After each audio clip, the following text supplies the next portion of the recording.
Welcome everyone to the Webster Groves Historic Preservation Commission meeting.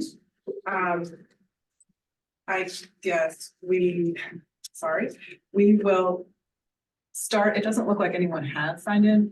No one has signed in, so if we want to do some introduction for a new member. Well, since that's the case, okay. I'll just start with me, I guess. I'm Angela Thompson, and I guess I am the vice chairperson, really. And I've been on the commission 2 years or something like that, maybe. I am an architect. I've worked for 30 years in historic preservation.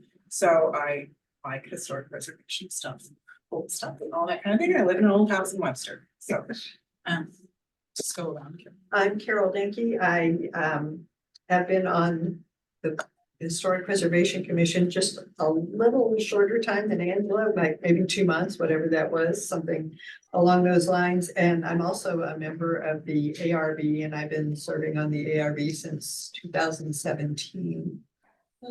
I'm retired architect, but I spent most of my career, the most satisfying part of my career, in historic preservation. And I'm currently researching the history of my old house in Webster, along with finally working on my own house after all of these years. 1 second. I'm Jean Spur. I've just been with the group about 6 months, and I'm a docent over at the Hawkins House. I'm John Pierce. I moved here in '68, and my dad bought a big house on over on Jackson. And we automatically fell in love with all the architecture of this town, and it's been awesome. I'm also a docent at the Hawkins House. I'm Hillary Perkins. I live in a not old by your standards house, but mine was built in 1927, we think. I'm a retired urban planner, and I'm also a volunteer in the research archives at the Hawkins House. Okay, Sue? I'm Sue Indelicato. I guess I started out on the board filling in a post for somebody who left, and now I've been reappointed, so I've been here a little while, and I'm also a docent over at the Hawkins House Museum. Wow, I didn't realize so many people were. That was pretty good. Okay, all And right. we're missing 2 other members that will be here next time, Brian and Doug. Doug's been on for a very long time, and Brian's a recent addition. And then I'm Mara Perry. I'm the Director of Planning and Development for the city. And I am staff liaison to the HPC. And I'm Emily Shepherd. I'm on city council. I'm council liaison to the HPC. Great, okay. So moving on, we will have the approval of the minutes from the January 9th meeting. Everyone had a chance to give those a little bit of a look. Let's see.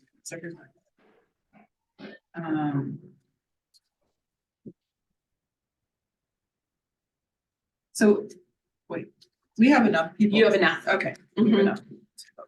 Okay. So do we have any comments or anything about? I have a few, it's just typo kind of things. Yep. Under. Oops, no.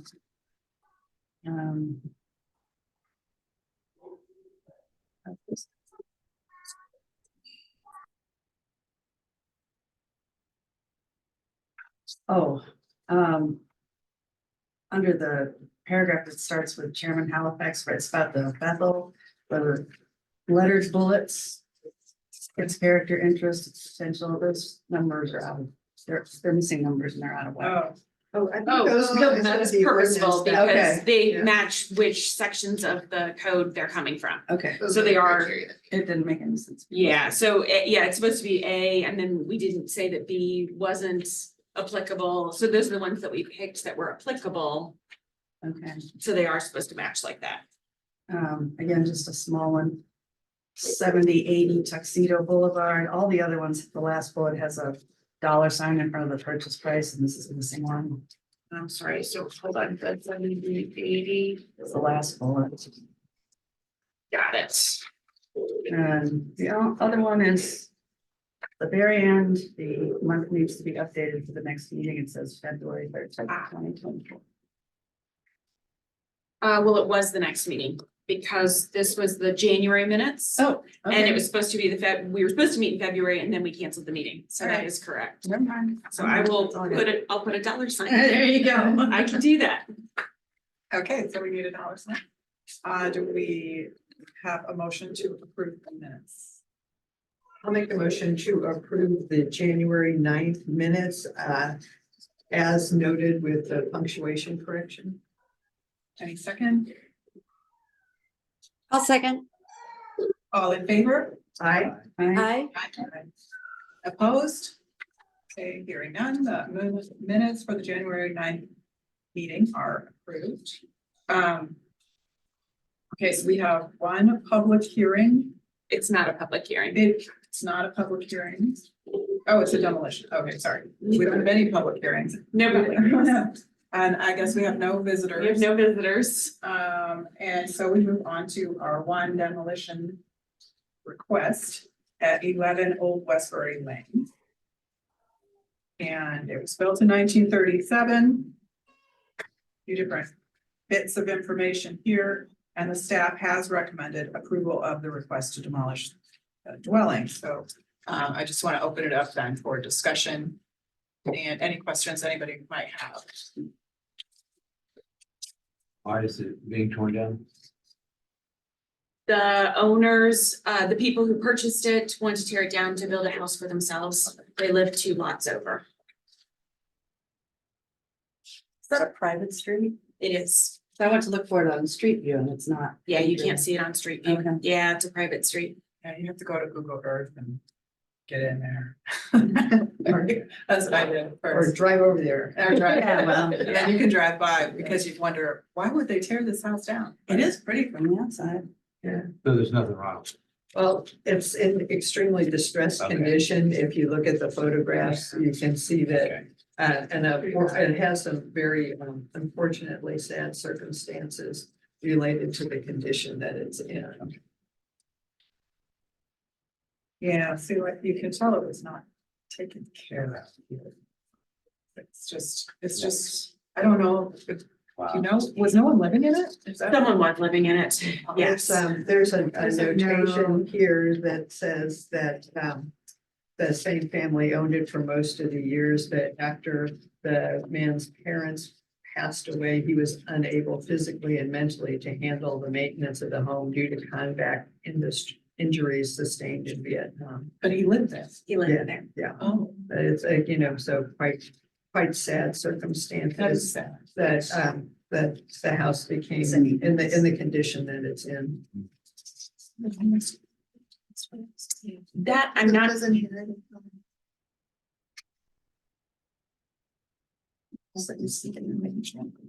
yes, I believe that is correct. And then the family sold it to the neighbors 2 doors down. I mean, it sounds like they love their neighborhood and want to build a home that fits in with that neighborhood, so. It's unfortunate that it is in this condition, but I think it sounds like it's a good business. The lots. I agree. It's a shame that it's in this condition, because looking from the outside, it's a lovely home, but it's fortunate that someone who lived in the neighborhood, loves and respects the neighborhood, is purchasing the property to build a new home. So, I personally would be in favor of approving the demolition request.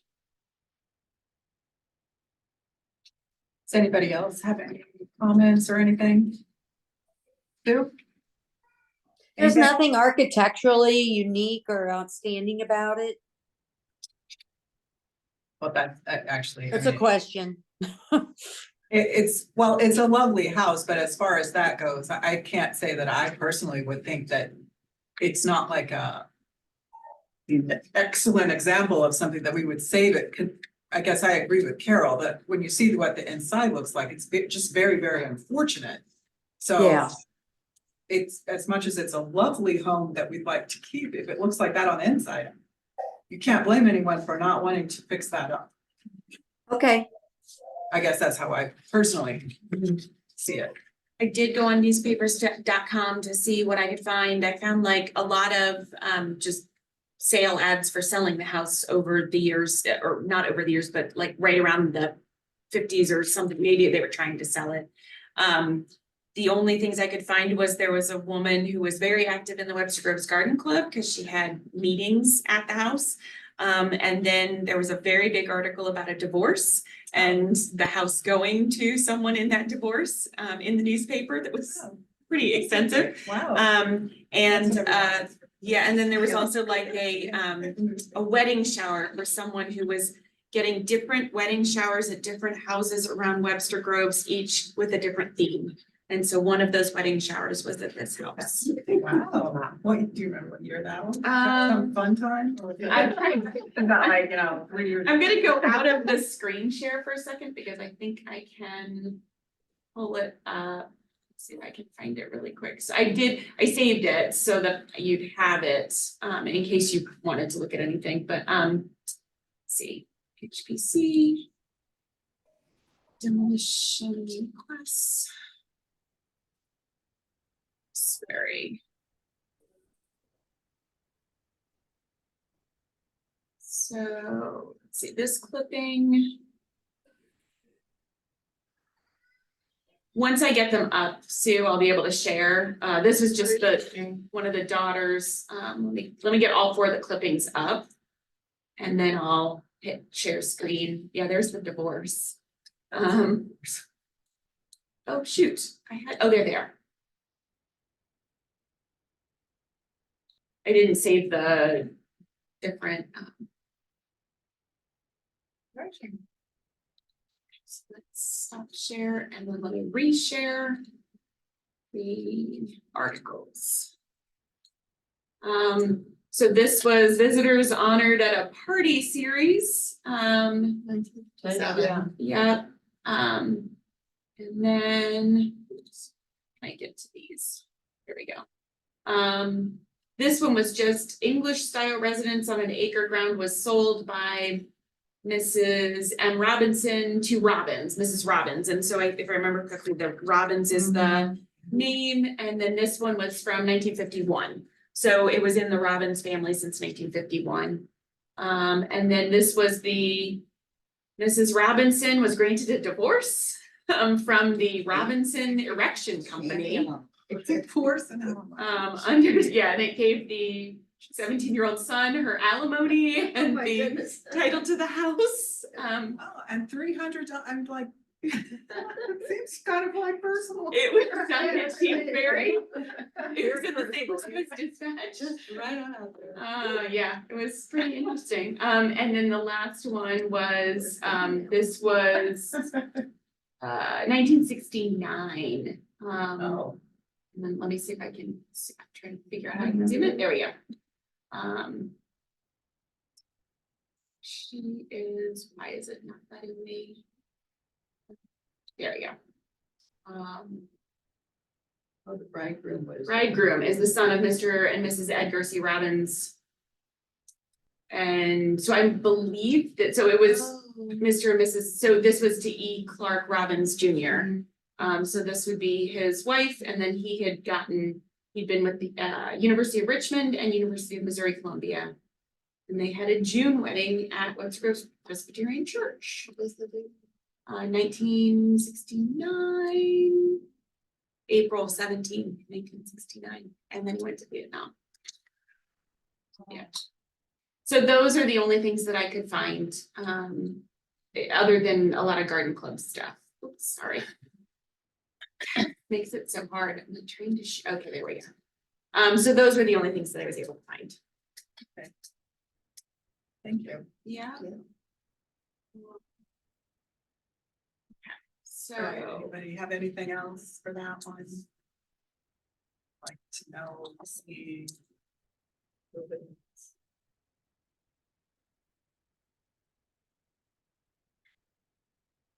it's Okay. Okay, there we go. All right. Well then, I guess, do we have a motion? for 11 Old Westbury Lane. I'll make a motion to approve the demolition request of 11 Old Westbury Lane. Second.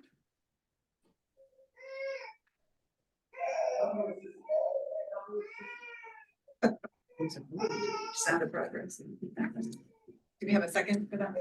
Second. All right, all those in favor? Aye. Hi, Opposed? Okay, the demolition request for 11 Old Westbury Lane is approved. Do they have a price of what this sold to? It was not listed on county's Okay. records. Normally it is listed on county's records, but it was not listed, I think maybe because it was a private sale. What it sold for this time. I understand. Oh, okay. I think it still was Still- some sort of private family, Okay. because it was listed in a different way than it normally is. Curiosity to see. Yeah, it was not. But like what they call it, like a certificate of value or whatever. Yeah, it was That's something what different where it Yeah. kind of, it Doesn't list a dollar figure. does not list Yeah. a dollar figure. Normally I put that in my report because I Okay, normally thought have you it. look at I, it. It's under my nose. no, it was not available. All right, I guess our next item is the comprehensive plan update. Yes, so we went through a pretty extensive process. We had 5 teams apply for our request for proposal for a comprehensive plan. Out of those 5, we narrowed it down to 3. We did interviews, pretty extensive interviews, a couple hours with each group and each team. And we had a very, very tough decision, but we did finally land on the Lakota group out of Chicago. They also have with their team a transportation arm and they've got 2 other sort of people with their team. We don't have all the exact dates right now, but, and we'll be sharing this with the council on Tuesday, but they will be in town April 30th, May 1st, and May 2nd. So we will be scheduling their first workshop as well as a bunch of listening sessions. They're going to be doing a tour around the city. They're going to be gathering data. And so that's going to be just their first sort of data gathering meeting. We're going to be inviting for one of those listening sessions someone from each of the commissions. It might be the chairperson. It might be that the chairperson says that someone else is able to attend, because we're not going to have a lot of flexibility in terms of time. There's going to be a time set and people either can attend or can't attend. We're going to try to do it, really try to get people here in person, because they feel like it works better if they're sitting in person, and it'll be in this room. We're going to have the Zoom option. Just in case, we prefer not to use it. We prefer to have people come in person. But other than that, it's gonna be, there's a lot that they're going to be kind of gathering in terms of information. And so I'd love for someone to be able to attend for HPC. And then the workshop will be open to the public. So anyone will be able to attend that. And we're gonna try to get a lot of the stuff out before I leave. I'm at a conference this weekend. So before I fly out on Friday, we're gonna try to get stuff out, and if not, we're gonna get it out Tuesday/Wednesday when I get back in town. That still gives people at least 2 weeks notice. I'd rather give people like 3 weeks notice, but there's a lot of gathering of who needs to be invited from each of the sessions and all of that information. So that's kind of where we are, which means it kind of ties into the old business of conservation districts, which would be of the bigger discussion with the comprehensive plan. So it sort of feels like it might be that you might want to hold that back while these meetings start going, because this process will be integrating and kind of thinking through how all of this can layer with one another. As the process moves forward after that initial sort of meeting, public engagement, what, can you give us an overview of what the next opportunities for input would be? There's going to be a series of workshops. There's going to be also pop-ups that they're doing at different major events. So like they'll be at probably Webster Arts Festival and have a tent and be able to talk with people. There's going to be other things where there's going to be telling people how to like there's gonna be we'll call them ambassadors essentially, where people will be able to go to other small groups when they're not in town to talk about the process and input. There will be a website up by the end of this week, early next week. So that'll be shared and that'll give you all the key information. So they're working on that right now with their branding. It sounded like from the interview process that it's kind of like information gathering for a while. And then they'll put stuff together and then come back, like, did we get it right? And then there's a chance to refine it. So it's kind of like. A series of workshops. Yeah. And Well, do they have sort of a series of submittals or? They do, and I don't have, that'll all be on the website, because they're going to map out what they're doing and some of the things of when they're coming, and then in some of it, it'll just be, here's a couple of the next milestones as we continue to work out on the schedule. The anticipation is it's gonna be right at about a year. So they're starting up now in end of April into May. We're assuming we're gonna be completing it May to June of 2024. 25, sorry, it's already 2024. Yeah, 2025. So I guess as this all unfolds, we'll get an idea of when it would be timely to bring up the idea of the conservation district and how to specifically go about giving that input to the consultants. So I think even as early as this first listening session with the commissions is that you are going to want to share that we would like that this group has been talking about doing conservation districts. We already gave them a little hint about that when we were in the interview process. That was something that some of these layers of things like historic preservation and other things were important, sustainability, stormwater, all of those are layered in and important in part of this process. Yeah, we have a, We need there's a place for. there's a separate stormwater plan also ongoing at the that should same time. be done soon, right? That I haven't paid Ish, attention. ish. I haven't paid attention. That's farther along. Yeah, Well, you know, I'd like to be involved. Yeah. I was the comprehensive planner for the city of Maryland Heights for Yep. almost 10 years. And I did the Great Streets Plan from the East West Gateway. So and I was a comprehensive planner another time, so I'd love to be involved. yes. Yeah, that would be great for us for. So I mean, if others don't care, it could be that you would be the one invited from this commission. I mean, again, we were gonna ask the chair people and say, hey, who would you like to send to represent the I was group? just throwing it out in any capacity. I'd Yes, like to there will involve. probably be other capacities I did too. the same. Is it a one person thing from the group? So Is the there way any that they asked opportunity? us is for each listening session, they want from 8 to no more than like 12 people. So we're assuming for most of those sessions, we're inviting like 16 people because there's gonna be people who can't attend. Sure.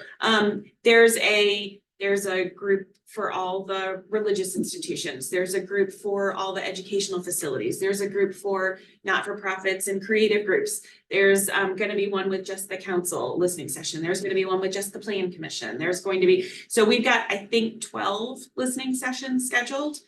So yes, this one would be one with boards and commissions. And we've got green space, sustainability, architecture review board, plan commission is gonna be in their own, but like all of those. Yeah, arts commission, health and environment, traffic, park, yeah, all of those. So Everything but plan. knowing, and everything but the plan commission, so knowing that, probably no more than one. Because if we did 2 from every one of those commissions, that it's too much. Can there be listeners to the listening? If we're not participating? So I can ask about that. So each session is quite short. Okay. And it's gonna be held in this room and it's not going to be like, if there is Zoom, it's only for people participating. So Okay. staff is not gonna be in there because people will talk more freely without city staff in there. So I will set up the sessions and they will have their sessions and we're not recording the sessions. So that, like it's that Candid. information stays with the consultants so that they have that information. I mean, if we could have had it in another facility, we probably would have, but between a bunch of different things and like trying to block out, like even the library, trying to figure out and block out the library, different things. It was easier to put it here, but we're gonna make sure that people can freely talk about and answer questions and talk in the listening session. What about the Chamber of Commerce and or business owners? So there's a whole separate one for business owners. There's actually a separate one for the chamber, because with the chamber, we want to do one where the chamber, because it's with other communities, having some of the chamber members who closely work but are in adjacent communities. So we're gonna do one that's just for the chamber that might, and there's also lots of overlaps. So we do have a few other things, trying to remember what other sessions. Oh, Just like a resident.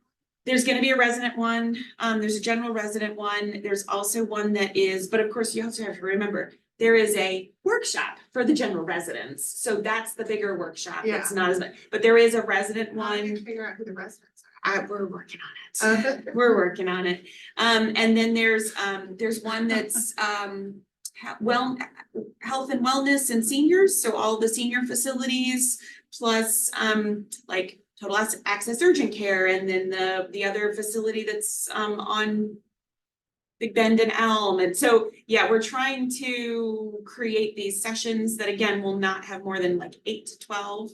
But there'll be a list of these on the website, I'm assuming? Like- No, no, we're picking. who- No, I oh. mean, will we say like, here are the listening sessions that are happening, not Oh, like an yeah, invitation, yeah, like, but just yeah. like. Not a click here to be invited, but Yeah. just like, here's what's happening. Yeah, like, no, click here to be. No, it's not in that, I just meant like, as part of the Yeah. like, here's. As what's part of going the on. overall, they're gonna say like, we're in town doing this and gathering data, and they gave us this 3-page list of all the data that we have to gather and get to them and things like that, so we're working on that right now. They talked you into doing all the data gathering, huh? Well, I don't think there's anyone else to do the data gathering, so yeah, it's me. I am giving over the, our IT department's gonna get them all the GIS layers, so that's good. And some of the other stuff is more just in our magnet system, so and those are pretty easy. Our permitting system, you can filter, so like if they wanna see all new houses from the last 5 years, I can put in new construction and put a date and hit a button and it exports out a Excel spreadsheet. Yeah, so those will be easier. But yes, it's me. Gathering Okay, so data. I have to ask a question, which you can answer how you want, but why is it someone from Chicago and not someone from St. Louis? So there were teams from St. Louis. So, They were, okay, team selected. They weren't the team selected. They all came in and interviewed. They all had pluses and minuses. The 3 came in and interviewed. It was a Kansas City, a Chicago, and St. Louis team. They all had different partners, not the same type of partners, but like, you know, one was more trafficy, one was more green spacey.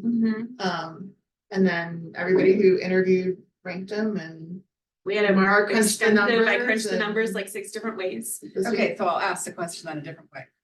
Why were there people, why would you not say, sort of gear it towards, hiring someone from the local area?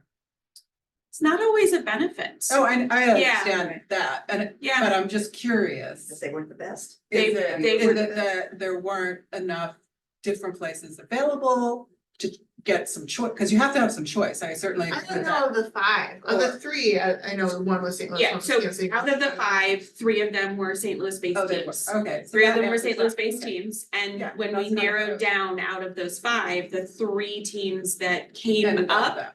ended up being one from Chicago, one from Kansas City, and one from St. Louis. Okay. Yeah. Well, that answers the question. So out of 5, 3 were. Out of 5, 3 were. I was just curious. Yeah. Yes. Yeah, like- They, all the teams at the interview were so good, like we Were so would, good. we would be in good hands with any of them, but you have to pick one, so, Well, sure, yeah. yeah. but They You were, have to they figure were. out how- they were good. Who meets or who fits or whatever, that's always Yeah. tricky. Who was the Stuff like St. that. Louis team that ended up on the short list? PJV, Oh, okay. yes. My daughters work for PJV, Trevor told me. Yeah. She's not there anymore. And then the other group from Kansas City was the Confluence. And again, they were all, the percentage numbers from all of our rankings were so close to each other. I mean, it was down to, and I ran them 3 different ways, like, what if we all just ranked them as first, second, third and gave points for that? And then what if we ranked them based on the percentages? Because we had in our RFP, out of 100 points, we had to give rankings for each of these different categories based on things that they had, that we requested them to talk about and show that they were going to do in their RFP or in the process. But yeah, they were all great. They were all really great. And they all three of them had an amazing woman who was going to be the person that was going to be our face, like working with us. So, you know, it was hard because it was like, they were very, very similar. They each had a woman leading their team. They each had some diversity in the types of other things that they were bringing into play, whether it was landscape, whether it was transportation, those kinds of things. Again, they were all great, and they all gave examples. We had examples from other cities that they had already done comp plans for. Yeah, I would guess it was difficult. I mean, I don't know. So in some ways, I hate to say this, but in my mind, if I were like choosing, that was why I asked the question a little bit. I would sort of just give a few extra points to the home team sort of thing. Because like you said, they're all three women standing up there, you just be like, well, I don't know. Yeah. How about you? But Yeah. so, you know, I was just curious, mostly. So that's where we are, and we just started with them. We just got it approved by the council to sign the contract. We got the contract signed, and I've kind of had like my first 2 little mini Teams meetings with them, and we'll have regularly meetings every other week. It's gonna be fun. Yeah. Sounds like a lot of work. It's Sounds like a lot of money. gonna be a lot. It's gonna be a lot. So for the conservation districts, then you just look at it like it would be better for us to wait and talk to them? Should we have any discussion about what we would like, and do we need to choose someone to go now? So it would be good if everyone talks about who they might want to go, but we'll send the invite. I'll probably send the invite to the chairperson, or at least for my commissions that I'm the liaison to. I'll probably send an email out to the whole group, blind copying everybody, saying, hey, who wants to attend? And then, you know, because there'll be a very specific day and time, and I'm sure there's some people who can't attend because of the day and time. But once we have the day and time, I'll send it out, and then if there's like 3 people who want, I'll let them hash it out and decide who gets to go. That's kind of how I'm gonna do it. Because again, this is just one tiny listening session and I think each listening session is only 45 minutes with that tiny little group. So it's not huge. There's tiny listening sessions because I could barely get in those 3 days. The listening sessions, they're the one main committee who's gonna be doing some key things with it, the ambassadors committee, and then it's called like destination ambassadors. And then the workshop, and then they've got to tour the city, and all of that is Wednesday, Thursday, Friday, because they're coming in on Monday, and then they're doing some work themselves on Friday that I don't have to be involved in, which is good. So I get in on Monday night, and then we start full tilt at 9 a.m. on Tuesday morning. Is there gonna be any kind of like advisory committee that has like That's the stakeholders? Destination ambassadors is gonna be that committee. And we're still working on who all of those people are. Just starting. Yes, The whole thing. it's super, like, I've only been dealing with it for like a week. I'm really excited for it, I gotta say. Yeah. It's gonna be a lot of fun. I think it's gonna be great. I'm excited for it too. We'll see what comes out. So if you want to go on to conservation districts and talk a little bit more, but I feel like if you get too deep into it, it's probably like, I feel like it should be a part of this process as it's going forward. And there might be other things that you all can work on. You know, we've got, oh, and for those that don't know, the church that was nominated and became a local historic structure is being purchased by another church. And that CUP is on council on Tuesday, the 16th. It's great. Yes. Yes, and I saw the notice in the paper when it was going to plan commission, and I called Mara and I said, is this what I think it is? Because I was very excited that the church had a possibility of being reutilized as a church. So- St. Peter's Chains. And Yes. That's you know, Yes. I personally am going to try very hard to go to the council meeting to speak in favor of the CUP. I don't know, you know, with the surrounding community was so supportive of the historic designation that, you know, I wouldn't really anticipate opponents, but it's in my experience at doing this, opponents seem to be more motivated to show up than proponents. So for me personally, I think that I plan to go to speak up, because you never know. I think that's So- a great idea. In my brief experience, you never know what is gonna get picked up as a discussion topic. So it's helpful to have somebody in the wings who can address that stuff. Yes. One time I had people shout down a playground attachment to a church because the sound of children laughing was going to be too much for them. So, you know, if anybody else feels compelled to come and speak, I would encourage that, or if you know anybody in the And there's a neighborhood. Zoom option too. Yeah, who would be interested in participating to, you know, say what they have to say. So one thing I will tell you for that evening is that we were trying to keep that evening very light. Because that is the night that we are saying goodbye to a council member and swearing in the new council member. So my PowerPoint presentation that normally would be really long is going to be extremely short because we have 4 public hearings that night. Do we really? We have 4. So we have 2 that are trying to close on pieces of property. And then we have a new bar.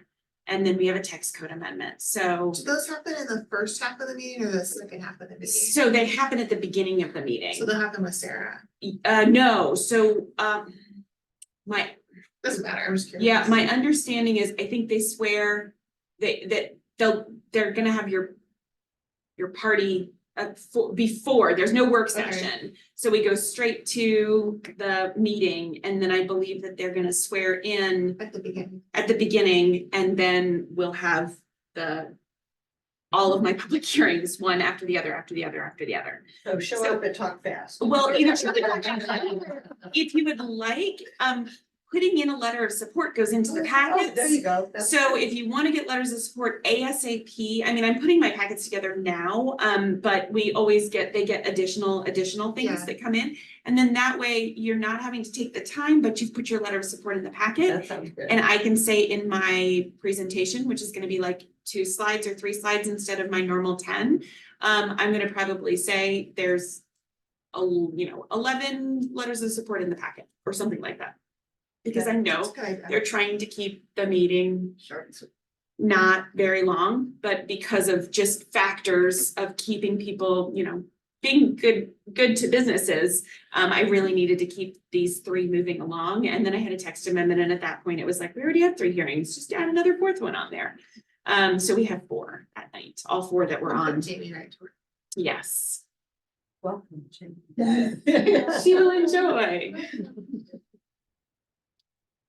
So I mean, you guys can decide what you want, but I like the idea of, getting the conservation districts really rolled into the comprehensive plan. We mentioned it during the interview process that we had like these different layers, specifically this one. And there are gonna be so many opportunities to give input as a commission, but also like as individuals. And so the more we talk about like why we want this and what this would achieve and kind of get those whys out there too, the more that's gonna show up as something that's important as part of the process. And I also am very much in favor of the conservation districts not being strictly limited to architectural styles. But also maybe it can be expanded to include, I'm just making stuff up, include things like an overlay conservation district for expanded green space or for other sustainability type subject matter or setbacks or, just so it's not historic. Yes, that's important, but I think there's so many other things that impact the areas where we live, that if there's a particular community that has something near and dear to them, like green space or a certain style house or maybe additional tree preservation requirements. Like I said, I'm just making stuff up, but that way, whatever an area views as their identity and views as something important that they want to conserve, that the conservation district option be open to them for more than just, you know, one narrowly defined scope. Yeah, I actually personally think that's very important for, that it takes away really the notion that historic preservation is gonna limit everybody. You know, like, that isn't really the idea. The idea is the community wants to maintain themselves, their character or something, whatever that is. It could be historic preservation, it could be something else. So it isn't about, you know, the bad historic preservation people coming in. That is not what it needs to look like or be or any of those things. It needs to have this broad feel to it, that it's about this community, because our sense of place is very important to our sense of place and our wanting to stay and be part of something. All of those things are what make a community last a long time and be worthy of anything. So a place where people like to stop and move on real fast doesn't turn out so nice. So we want it to be something, people get that sense of place, whatever the reason. So, yeah, I think it's really important that it's not a narrow definition. And, you know, unfortunately, because I mean, I'm sure we've all experienced the widespread misinformation about historic preservation. There are so many like wild rumors about restrictions that it's just not true. And we spend a lot of our time trying to dispel that. So I think if the conservation districts are open to many sort of disciplines and many potential subject matters, it will help not scare people because of the sort of misinformation.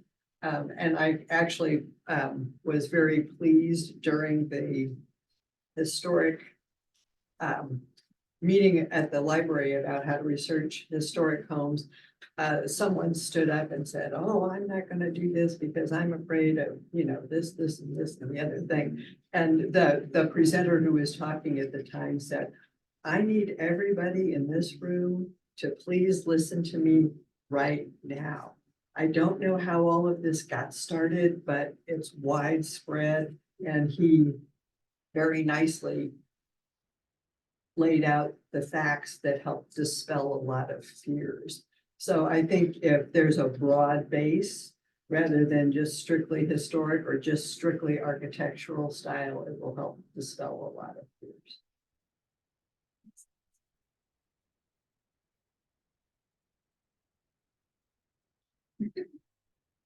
Very good synopsis. Thank you. So I know that means we don't have like a big project, so maybe we put back on the agenda for the next meeting to talk about potentially any other smaller projects that we might want to take on or revisit projects. I don't know if y'all had a chance to look at that webinar link that Mara sent of the Main Street project. They had some really great Cool ideas. That, you know, for our small group with limited resources, there were great ideas about how you can take other events and just tag some historic preservation information or activities to other events. So you don't have to spend a lot of money and do a lot of big organizing, but just kind of work with what else is going on in the community. And they came up with some, I thought, really interesting ideas, like they had one that was like sort of they called it like a doors scavenger hunt. They took pictures of historic doors from all over the community and, you know, gave information, and then people had to identify where they were, and there were prizes and stuff. And this was part of you know, just other activities, other festivals, other gatherings. So it gave some really good examples of those kinds of things. And with our limited resources, I think tagging on to somebody else's big to-do would be a great thing to do. So if you haven't gotten a chance to look at it, you know, just see what you think. One other question, how is this comp plan going to work with the 2 point whatever million Safe Streets? Is that the right program? Oh, yeah, the SS4A. Yeah. that's Um, it, Safe Streets. So, I mean, the SS4A is more demonstration projects. Okay, So, I mean, there will be still that whole transportation element, and I'm sure they'll be integrated into that. But there's a timeline and the money assigned for certain things. I haven't delved into any of that yet, but there will be an overlap, but to a certain extent that SS4A is gonna have to sort of do some of its own thing. And I understand, if I remember correctly, that there's a lot of things through the traffic advisory committee that already is trying to address like where would be some of the best places for some of the testing Yeah. of these different, thank you, demonstration projects. You talk about people who misunderstand. I was not following on Facebook, you might have been on it too, where somebody was complaining that safer streets like calming, traffic calming would actually increase the danger to pedestrians and bicycles. It was really twisted logic, but yeah, Huh, yeah, well, there's always something. there's always a. It's just interesting what people's perceptions are when you think, where did that come from? And probably the same kind of thing you were talking about. Yeah. It can be quite.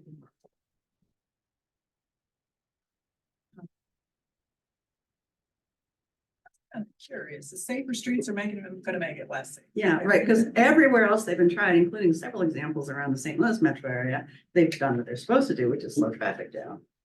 And make it safer for bicycles, you know, all modes of traffic. Well, That makes sense for the cars too. It supports all modes of traffic. It's just not car first and then everybody else second, third and fourth. As a pedestrian daily, I certainly appreciate that. There's places I used to walk, but the way things have changed and I would say the past 5 years, I just don't go that way anymore. So calming things down, yay. Excellent. Yeah. So I can put on the agenda for next time, just in general, reopening some potential smaller projects. If everyone is able to get a chance to watch that, it was great because they gave it to me after the fact as a recording so that you could watch it after the fact, and there was some great stuff in it. And then I'm anticipating, maybe not next meeting, but maybe the meeting after, some additional demolitions, but they're not going to be residential buildings. So we'll want to set aside a little bit of time for reviewing those.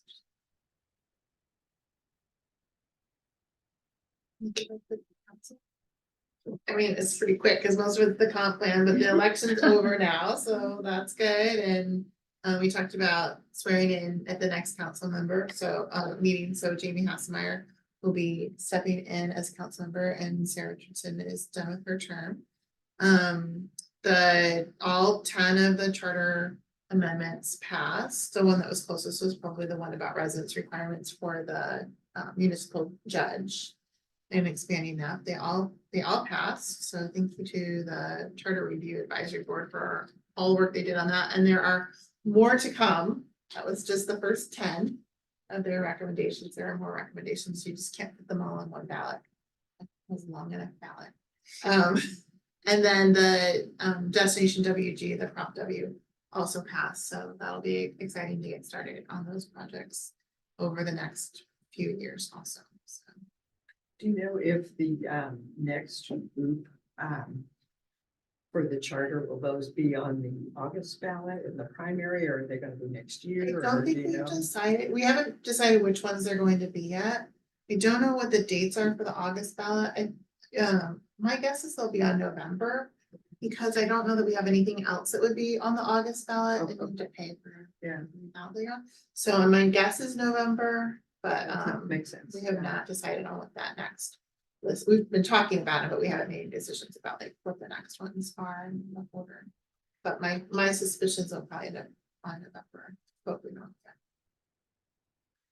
And if you haven't, if you're curious about this, the Charter Review Advisory Board did a phenomenal write-up on their methods, their meetings, their recommendations, their whys and why not. I mean, it's a really good write-up. So it's out on the city website. It's not, I can help you if you can't find a link. It's not that hard to find out there, but it's a really good review of the whole charter. And this is the first time since 54 that the entire charter has been reviewed.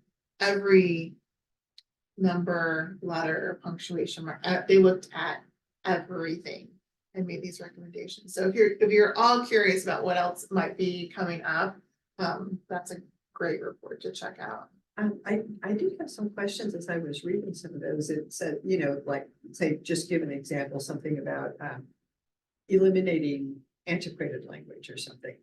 Well, I guess my specific brain went to what language and what's it proposed to be changed You mean to? the And ballot language? or it just, itself? it was just changes in like a proposed change to the Yeah, charter. the ballot language has to be kind of brief and cursory, but there's a whole like red line version that was out there, like exactly what was changing. Some of that antiquated language was like getting rid of a reference to insane asylums in our city charter and things like that. But there's a whole like, and Jean Kirkton posted some of that too. I know, but there's a whole like red line. of Because what I would was be thinking, changed. I thank you for telling me that, because I was thinking, okay, what's changing and what's changing to? Yeah. You know, this. Yeah. So in that report that they have, this is what it was, and this is what we propose changing.